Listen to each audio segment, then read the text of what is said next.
Now to the latest on the deadly attack inside of a concert hall in Moscow. Tonight, at least 133 people are dead and more than 100 others injured in an attack believed to have been carried out by the terror group ISIS. Russian President Vladimir Putin saying tonight authorities have so far arrested 4 suspected gunmen. Fox 5's Stephanie Bertini here now with the latest. Stephanie.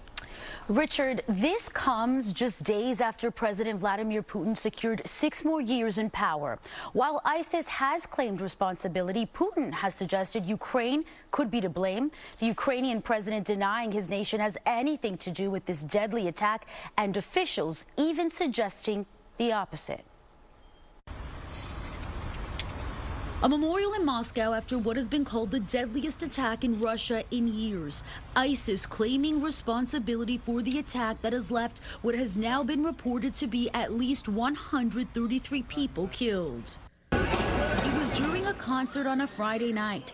The surprise deadly attack started when gunmen in combat gear burst into a venue in Moscow and opened fire. People were reportedly shot at close range and smoke bombs were set off. According to Russian media, the gunmen threw explosives inside the concert hall during the attack, rocking the building and setting it on fire. People were evacuated, but some remain trapped inside the burning building, according to reports out of Russia. John Kirby, White House National Security Communications Advisor, said this yesterday. Our thoughts, obviously, are going to be with the victims of this terrible, terrible shooting attack. While ISIS claimed responsibility for the attack in a statement on its affiliated social media channels, and the U.S. has said it has intelligence confirming that, Putin suggested there may have been a Ukrainian link to the bloodbath.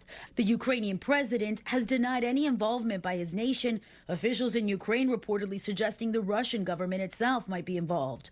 Russia's investigative committee said it has opened a criminal probe into the attack. In a statement from the White House today, the United States strongly condemns the heinous terrorist attack in Moscow. We extend our deepest condolences to those who lost loved ones and to those who were injured or affected by these unconscionable attacks against innocent civilians. ISIS is a common terrorist enemy that must be defeated everywhere. At least 11 people have been reportedly detained so far in Russia. The State Department has been warning Americans who live in Russia or any who may be interested in travel of extreme danger there. Officials have said the U.S. government's ability to provide routine or emergency services to U.S. citizens in Russia is severely limited right now. Richard. Terrible tragedy. Stephanie, thank you. To the